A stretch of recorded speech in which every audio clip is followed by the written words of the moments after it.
విధంగా 33 జిల్లాలలో కలెక్టరేట్లు ముట్టడించడం జరిగింది. అదేవిధంగా కలెక్టరేట్లు, ఆర్టీఓ ఆఫీసులు, అదేవిధంగా ఎంఆర్ఓ ఆఫీసులు, ఎంపీడీ ఆఫీసులు ముట్టడం జరిగింది.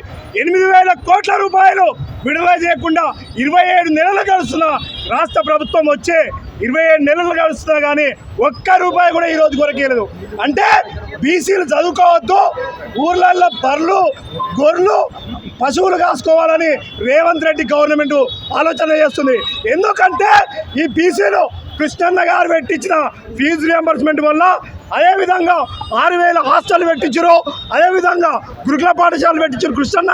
అది చదువుకొని వీళ్ళందరూ బీసీలు డెవలప్ అయ్యి ఈరోజు ఫారెన్లో చదువుతారు, అదేవిధంగా విదేశాలలో, అమెరికాలలో ఎంతోమంది అవి కంపెనీలు పెడతారు, అదేవిధంగా గవర్నమెంట్ ఉద్యోగాలు కొడుతారు అని పుట్టపూర్తితోటే ఇది ఫీజు రియంబర్స్మెంట్ విడుదల చేస్తారు. ఫీజు రియంబర్స్మెంట్ 8,000 కోట్లు విడుదల చేయకపోతే పెద్ద ఎత్తున నీ భర్త ముఖ్యమంత్రి అని తెలియజేస్తూ డిమాండ్ చేస్తూ ఉన్నాం. ముఖ్యమంత్రిని 6,000 కోట్లు అప్పు తెచ్చి ఇస్తానికి నీకేమవుతుంది అని ప్రశ్నిస్తూ ఉన్నాం.